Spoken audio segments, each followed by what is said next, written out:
Friends, हमारे आज के वीडियो में आपका स्वागत है। आज हम आपके सामने लेकर आए हैं केंद्रीय बजट। तो चलिए स्टार्ट करते हैं। 1 फरवरी 2022 को केंद्रीय वित्त मंत्री निर्मला सीतारमण ने केंद्रीय बजट 2022-23 पेश किया। यह बजट मैक्रो आर्थिक विकास, ऊर्जा परिवर्तन, डिजिटल अर्थव्यवस्था को बढ़ावा देने, जलवायु कार्रवाई, तकनीकी सक्षम विकास, निजी निवेश में भीड़ पर केंद्रित है। चलिए आगे चलते हैं।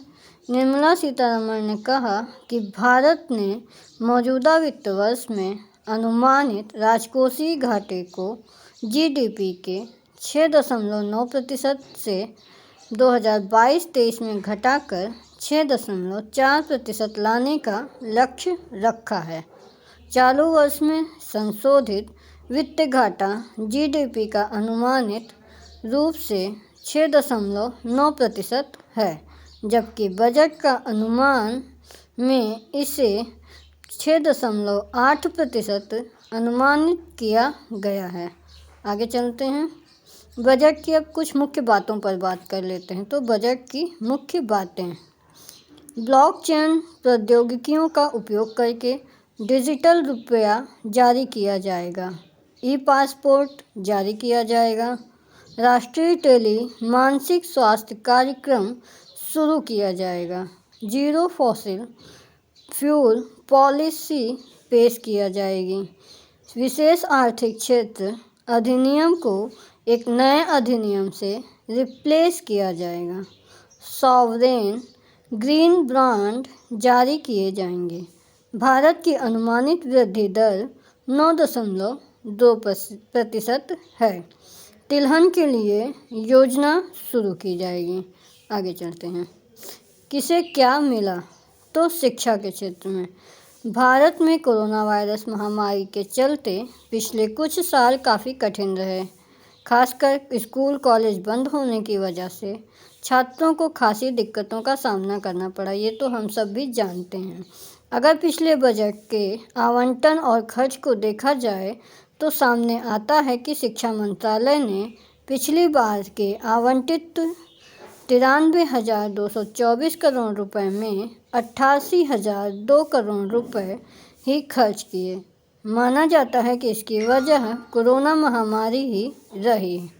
हालांकि इस बार सरकार ने शिक्षा मंत्रालय के लिए 1,04,278 करोड़ रुपए आवंटित किए हैं। यानी शिक्षा बजट में सीधे तौर पर 11.86% का इजाफा किया गया है। रक्षा बजट में इस साल रक्षा क्षेत्र के लिए आवंटन बढ़ाया गया है। वित्त वर्ष 2022-23 में रक्षा क्षेत्र के लिए 5,25,166 करोड़ रुपए आवंटित किए गए हैं।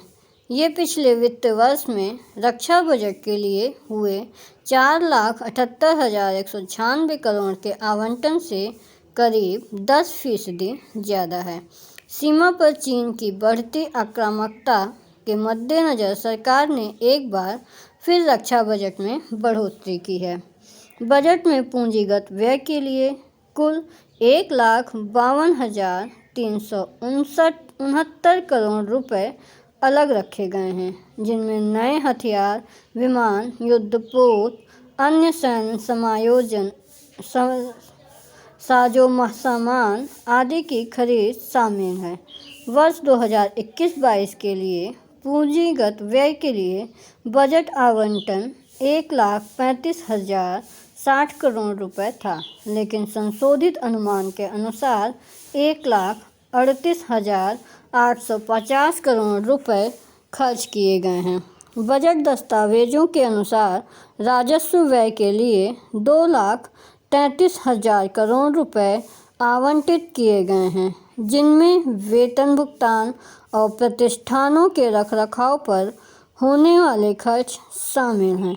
इसके साथ ही रक्षा पेंशन के लिए अलग से 1,19,696 करोड़ रुपए आवंटित किए गए हैं, जबकि रक्षा मंत्रालय सिविल के लिए 20,100 करोड़ रुपए अलग रखे गए हैं। ये हो गई रक्षा से संबंधित बातें।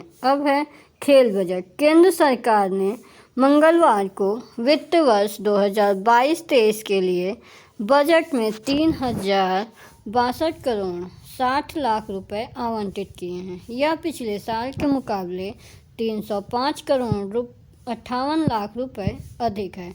पिछले वित्त वर्ष में सरकार ने खेलों के लिए 2,596 करोड़ 14 लाख रुपए आवंटित किए थे, जिसके बाद में संशोधित करके 2,757 करोड़ 2 लाख रुपए कर दिया गया था। अब है रेल बजट। केंद्रीय बजट में रेल मंत्रालय को 1,04,367.13 करोड़ रुपए आवंटित किए गए हैं, जो पिछले वित्त वर्ष के संशोधित आंकड़ों की तुलना में 20,311 करोड़ रुपए अधिक हैं। बजट में सार्वजनिक क्षेत्र के उपक्रमों, संयुक्त उद्यमों और विशेष उद्देश्य वाले वाहनों में निवेश के लिए 38,686.59 करोड़ रुपए आवंटित किए गए हैं। रोलिंग स्टॉक विकसित करने के लिए 7,977 करोड़ रुपए की व्यवस्था की गई है, जिससे रेलवे में नए अत्याधुनिक कोच और प्रौद्योगिकी लाने में मदद मिलेगी। वित्त मंत्री ने समर्पित माल ढुलाई कॉरिडोर DFC के लिए 157.10 करोड़ रुपए आवंटन किए हैं। परिचालन और रखरखाव के लिए रेलवे द्वारा इन परिसंपत्तियों को मुद्रीकृत किया जाएगा। वित्त मंत्रालय ने पटरियों के नवीनीकरण के लिए 13,335.47 करोड़, गेज परिवर्तन के लिए 2,850 करोड़ और दोहरीकरण के लिए 12,108 करोड़ रुपए का आवंटन किया है। नई लाइन के लिए भी 25,243 करोड़ रुपए आवंटित किए गए हैं। आगे आता है महिला एवं बाल विकास मंत्रालय।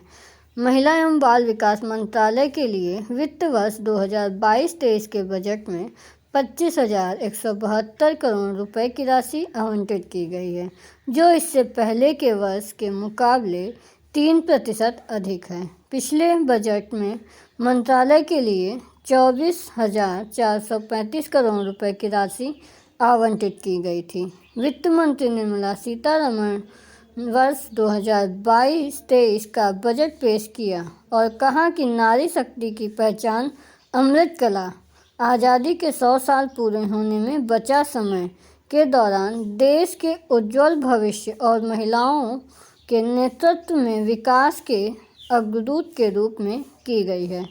सक्षम आंगनबाड़ी और पोषण 2.0 के लिए 20,263 करोड़ रुपए की राशि दी गई है। मिशन शक्ति महिला संरक्षण एवं सशक्तिकरण के लिए 3,184 करोड़ रुपए की राशि का आवंटन हुआ है, जबकि 2021-22 में इसके लिए 3,109 करोड़ रुपए दिए गए थे। इस बार के बजट में मिशन वात्सल्य बाल संरक्षण एवं बाल कल्याण सेवा के लिए 1,472 करोड़ रुपए आवंटित किए गए हैं, जो 21-22 में 900 करोड़ रुपए था। आगे चलते हैं सामाजिक न्याय एवं अधिकारिता मंत्रालय। सामाजिक न्याय एवं अधिकारिता मंत्रालय को 13,134 करोड़ रुपए आवंटित किए गए हैं, जो पिछले वित्त वर्ष की अपेक्षा 12% अधिक है। यह मंत्रालय पिछड़े वर्गों और दिव्यांग लोगों के कल्याण का दायित्व निभाता है। वित्त वर्ष 2022-23 में सामाजिक न्याय एवं अधिकारिता विभाग को 11,922 करोड़ रुपए और दिव्यांग लोगों की अधिकारिता विभाग को 12,012 करोड़ रुपए आवंटित किए गए हैं। बजट में 3 राष्ट्रीय आयोगों, राष्ट्रीय अनुसूचित जाति आयोग, राष्ट्रीय पिछड़ा वर्ग आयोग और राष्ट्रीय सफाई कर्मचारी आयोग के लिए 56 करोड़ रुपए आवंटित किए गए हैं, जो 2021-22 में 49 करोड़ रुपए था। सामाजिक न्याय और अधिकारिता विभाग के तहत केंद्रीय क्षेत्र की योजनाओं के लिए इस साल 969.50 रुपये आवंटित किए गए हैं, जो 2021-22 में 1395 करोड़ रुपए था। दिव्यांग लोगों के कल्याण के लिए राष्ट्रीय कार्यक्रम के एवज में 635 करोड़ रुपए आवंटित किए गए हैं, जबकि 2021-22 में 584 करोड़ रुपए आवंटित किए गए थे। चलिए आगे चलते हैं। जल शक्ति मंत्रालय। वित्त वर्ष 2022-23 के केंद्रीय बजट में जल शक्ति मंत्रालय को 86,189 करोड़ रुपए आवंटित किए गए हैं, जो कि वर्ष 2021-22 की तुलना में 24% ज़्यादा है। वित्त वर्ष 21-22 में जल शक्ति मंत्रालय को 69,052 करोड़ रुपए आवंटित किए गए थे। बजट में मंत्रालय के तहत पेयजल एवं स्वच्छता विभाग को 67,221 करोड़ रुपए आवंटित किए गए हैं, जबकि जल संसाधन, नदी विकास एवं गंगा संरक्षण विभाग के लिए 18,967.88 करोड़ रुपए आवंटित किए गए हैं। वित्त मंत्री निर्मला सीतारमण ने मंगलवार को कहा कि 2022-23 में जल जीवन मिशन के तहत 3.8 करोड़ घरों में नल से जल पहुंचाने के लिए 60,000 करोड़ रुपए का प्रावधान किया गया है। वर्ष 2021-22 में जल जीवन मिशन के तहत 50,000 करोड़ रुपए आवंटित किए गए हैं। 44,605 करोड़ रुपए की लागत से केन बेतवा नदी जोड़ो परियोजना को लागू किया जाएगा। उन्होंने कहा कि हर घर में नल से जल योजना के तहत 22-23 में 3.8 करोड़ घरों को कवर करने के लिए 60,000 करोड़ रुपए का प्रावधान किया गया है। वित्त मंत्री ने कहा कि 2014 से सरकार का ध्यान नागरिकों, विशेषकर गरीबों और वंचितों के सशक्तिकरण पर रहा है। इसके लिए कई उपाय किए गए हैं, जिसमें घर, बिजली, रसोई गैस, जल प्रदान करने वाले कार्यक्रम शामिल हैं। जल संसाधन प्रबंधन के तहत अटल भूजल योजना, भूजल प्रबंधन एवं नियमन जैसी योजनाओं के लिए कुल आवंटन में पिछले वर्ष की तुलना में वृद्धि दर्ज की गई है और यह वर्ष 2021-22 में 729 करोड़ रुपए से बढ़कर वित्त वर्ष 2022-23 में 2,112 करोड़ रुपए हो गया है। आगे चलते हैं। गृह मंत्रालय। आंतरिक सुरक्षा को लेकर प्रधानमंत्री नरेंद्र मोदी सरकार की प्राथमिकता को दर्शाते हुए केंद्रीय बजट में मंगलवार को गृह मंत्रालय को 1.85 लाख करोड़ रुपए आवंटित किए गए हैं, जिनमें से अधिकांश खर्च CRPF और BSF जैसे केंद्रीय पुलिस संगठनों तथा अंतर्राष्ट्रीय सीमाओं के पास बुनियादी ढांचे में सुधार के लिए किया जाएगा। केंद्रीय गृह मंत्री अमित शाह के नेतृत्व वाले गृह मंत्रालय का 22-23 में का बजट आवंटन 1,85,776.55 करोड़ रुपए है, जो चालू वित्त वर्ष के 1,66,546.94 करोड़ रुपए आवंटन की तुलना में लगभग 20,000 करोड़ रुपए या लगभग 11.5% अधिक है। बजट में पुलिस के बुनियादी ढांचों में सुधार के लिए 3,659.84 करोड़ रुपए की राशि आवंटित की गई है। बजट में गृह मंत्रालय के अंतर्गत आने वाले सुरक्षा बल और पुलिस के लिए भी आवंटन किया गया है। इसके अलावा गृह मंत्रालय के बजट में जनगणना से संबंधित कार्यों के लिए 3,676 करोड़ रुपए आवंटित किए गए हैं, जो कोविड महामारी के कारण लगभग 2 वर्षों से रुके हुए हैं। वहीं सीमा क्षेत्र विकास कार्यक्रम के लिए 565.72 करोड़ रुपए आवंटित किए गए हैं। वित्तीय समावेशन 1.5 लाख डाकघर कोर बैंकिंग सिस्टम पर आएंगे। केन बेतवा लिंकिंग परियोजना 1,04,00,000 करोड़ रुपए आवंटित। परियोजना की कुल लागत 44,605 करोड़ रुपए होने का अनुमान है। इससे 9 हेक्टेयर कृषि भूमि को लाभ होगा। 62 लाख लोगों को पेयजल आपूर्ति होगी। 103 मेगावाट जल विद्युत और 27 मेगावाट सौर ऊर्जा पैदा होगी।